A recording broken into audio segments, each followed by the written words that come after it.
बिस्मिल्लाहिर्रहमानिर्रहीम। अस्सलाम वालेकुम dear students, viewers and listeners, कैसे हैं आप। आज हम मैस मीडिया जिसके अंदर तमाम फॉर्म्स ऑफ मीडिया की बात करेंगे। उसके अंदर सोशल मीडिया भी है, प्रिंट मीडिया भी है, इलेक्ट्रॉनिक मीडिया है और उसका इम्पैक्ट क्या है सोसाइटी के अंदर और उसके मॉडल्स क्या हैं। वीडियो बहुत ज़्यादा इंटरेस्टिंग होने वाली है, आप इस वीडियो को एंड तक देखिएगा क्योंकि इसके अंदर मॉडल्स भी डिस्कस किए जाएंगे कि मीडिया के कौन कौन से मॉडल्स हैं जो मीडिया के किरदार के बारे में डिस्कस करते हैं। सबसे पहले तो पता चलना चाहिए कि ये मीडिया है क्या। देखिए, मीडिया एक ऐसे सोसाइटल इंस्टीट्यूशन को कहते हैं जो अपने प्लेटफॉर्म से प्रोवाइड करता है इंफॉर्मेशन, और वो इंफॉर्मेशन हो सकती है, नॉलेज हो सकता है और वो रिलेटेड टू एंटरटेनमेंट भी हो सकता है। ये सारी चीज़ें जो हैं वो सोसाइटल इंस्टीट्यूशन से रिलेटेड है। मीडिया का आपको पता चल गया। अब पता करते हैं कि ये मैस का लफ्ज़ इसमें क्यों आता है, ये मैस का लफ्ज़ इसमें क्यों शामिल किया जाता है। देखिए, मैस से मुराद एक ऐसी चीज़ है जिसमें ये चीज़ बताई जाती है कि मैस मीडिया या मैस जो है वो रिलेटिवली एक बड़ी ऑडियंस को कनेक्ट करता है, बहुत सारे लोगों को कनेक्ट करता है और इसकी डिफरेंट लेयर्स हैं और अनडिफरेंशिएटेड ऑडियंस है। अनडिफरेंशिएटेड ऑडियंस क्या होता है? अनडिफरेंशिएटेड ऑडियंस ये होता है कि ऐसा नहीं है कि ये इंफॉर्मेशन इंफॉर्मेशन ए जो है वो हम जो मैस या पॉपुलेशन है या जो एक आबादी है उसको हमने प्रोवाइड नहीं करनी और इंफॉर्मेशन बी ही सिर्फ उन्हें दी जाएगी। अलबत्ता इंफॉर्मेशन ए जो है वो हम स्पेसिफिक पॉपुलेशन को दे सकते हैं, सारी पॉपुलेशन को हम नहीं देंगे। उसको अनडिफरेंशिएटेड पॉपुलेशन कहते हैं। यानी जब भी इंफॉर्मेशन निकलेगी वो इंफॉर्मेशन एक बहाव की तरह तमाम ऑडियंस में फैल जाएगी। ऐसा नहीं हो सकता कि हम उसे होल्ड कर लें, हम उसे रख लें कि यहाँ पे इंफॉर्मेशन जाएगी और यहाँ पे इंफॉर्मेशन नहीं जाएगी। अब यहाँ पे या जब मैस मीडिया की हम बात करते हैं तो मैस मीडिया की बात करते हुए हम ये क्यों कहते हैं कि सारी इंफॉर्मेशन तमाम लोगों तक जाएगी। देखिए, आज हम अक्सर कुछ चीज़ों की बात करते हैं कि फेक न्यूज़ है और वो न्यूज़ बहुत ज़्यादा फैल जाती है, इंफॉर्मेशन को होल्ड नहीं कर पाते।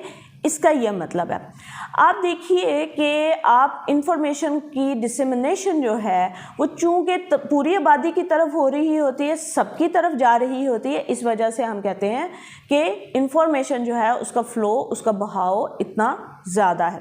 अब उसको ज़ाहिर है आज के दौर में कंट्रोल करने के तरीके हैं। जब हम मॉडल्स पढ़ेंगे तो उसमें मैं आपको बताऊंगी कि कंट्रोल कैसे किया जा सकता है।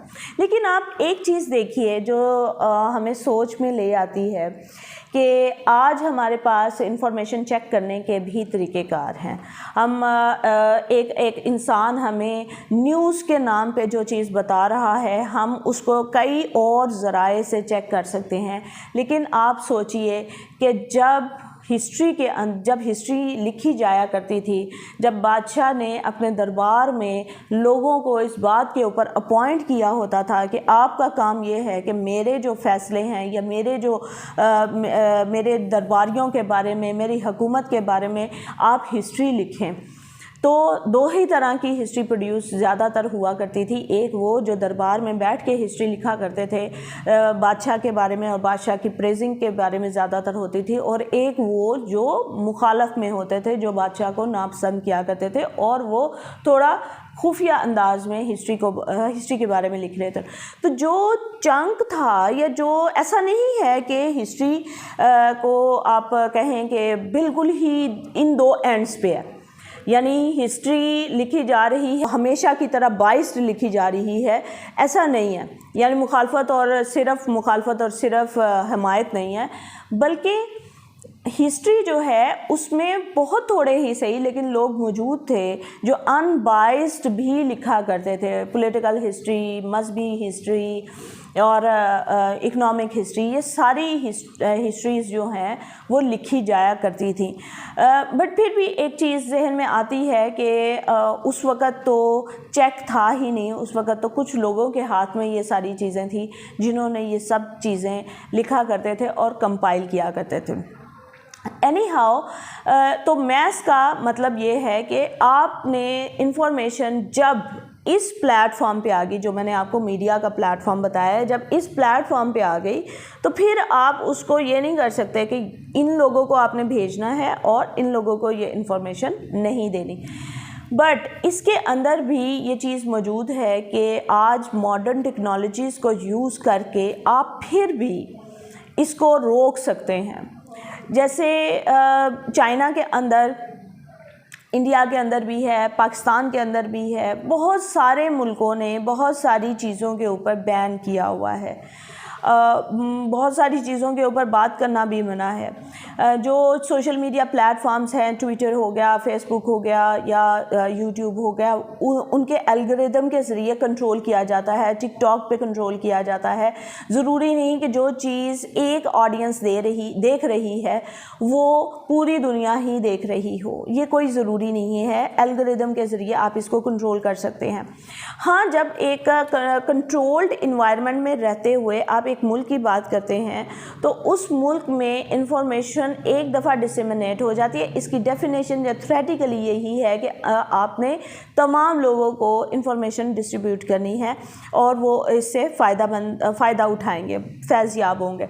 लेकिन इसको आज मॉडर्न टेक्नोलॉजी में मुख्तलिफ़ चीज़ों के नाम पे, यानी नेशनल सिक्योरिटी के नाम पे, नेशनल इंटेग्रिटी के नाम पे, नेशनलिज़म के नाम पे, मज़हब के नाम पे, एथनिसिटी के नाम पे, मजहबी हमीयत के नाम पे, या इन सारी चीज़ों के नाम के ऊपर आप ये बात कर सकते हैं कि ये फ़लाँ इंफॉर्मेशन जो डिसेमिनेट की गई है, ये इंफॉर्मेशन हमारी इन तमाम चीज़ों को से क्लैश कर रही है और हम इस चीज़ को अलाउ नहीं कर सकते। अब ग्रामेटिकली अगर आप देखें या पॉलिटिकली आप देखें तो ये प्लूरल है मैस मीडिया, यानी इसको आप बहुत ब्रॉडकास्ट मीडिया के ज़रिए आप मैसेजेस पुट आउट कर लेते हैं। ब्रॉडकास्ट मीडिया टेलीविज़न भी है, रेडियो भी है, इसके ज़रिए आप मैसेजेस को पुट आउट करते हैं। इसके बाद प्रिंट मीडिया भी आता है जिसके अंदर तमाम न्यूज़पेपर्स आ जाते हैं। आप देखिए न्यूज़पेपर्स और मैगज़ीन्स के अलावा ये सारे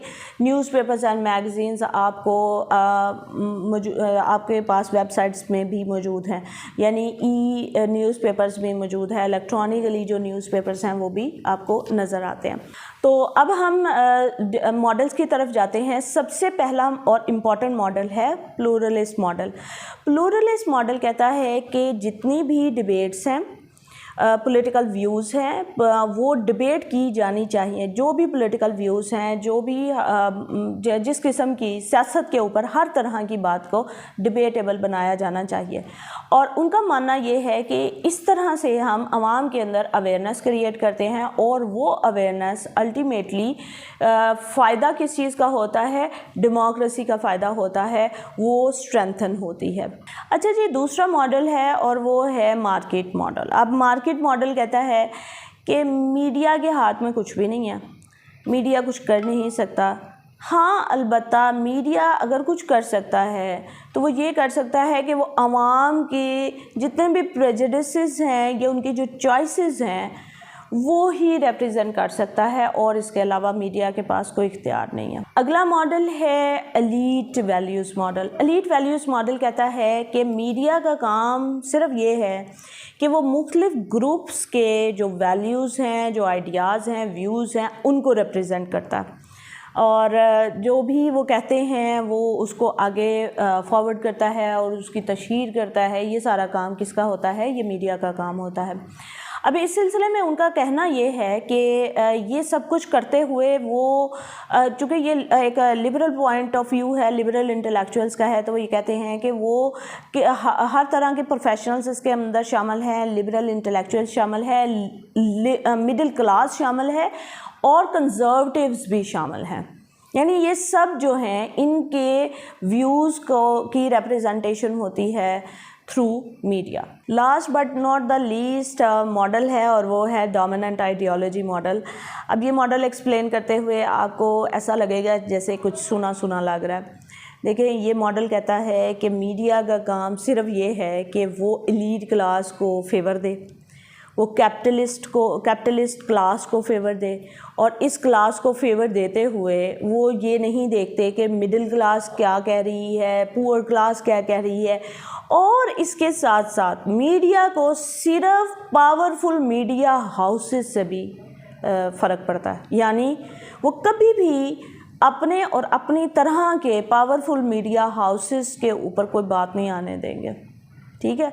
अब अगर आप पाकिस्तान में देखें तो हमें बारहा ऐसी चीज़ें नज़र आती हैं जिसमें हमारे जो सहाफ़ी हैं वो कहते तो ये हैं कि हम जिन चीज़ों को हम आज़ादी सहाफ़त के कायल हैं, लेकिन इसके साथ साथ वो अपने जो काली भेड़ें हैं कभी कभार उनको भी वो प्रोटेक्ट भी कर रहे होते हैं।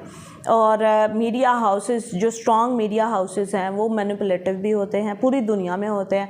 और ये ज़्यादा जो पावरफुल हो जाते हैं या जिसे कहते हैं ज़्यादा इनकी इम्पोर्टेंस बढ़ जाती है तब जब इलेक्शंस का टाइम आने वाला होता है। क्योंकि और अगर फॉर इंस्टेंस किसी एक मीडिया हाउस की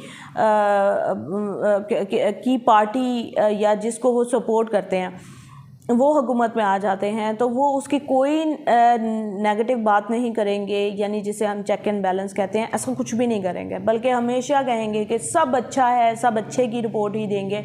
और ये पाकिस्तान, इंडिया जैसे मुल्कों में होते हैं। जैसे जो लिबरल मॉडल है वो मोदी जी के को सपोर्ट करने वाले जितने भी मीडिया हाउसेस हैं उन्हें गोदी मीडिया कहता है। जैसे पाकिस्तान के अंदर खान साहब जब थे तो ARY के ऊपर ये लेबल था कि वो खान साहब को सपोर्ट करते हैं, या जियो के ऊपर लेबल था कि वो नून लीग हुकूमत को सपोर्ट करते हैं। तो ये पूरी दुनिया में मौजूद है। इवन ट्रम्प जो हैं वो CNN, BBC और दूसरी जो मीडिया हाउसेस हैं उनके बारे में बड़े वो क्रिटिकल हो जाते थे कि जब अगर उनके ऊपर तनकीद होती थी।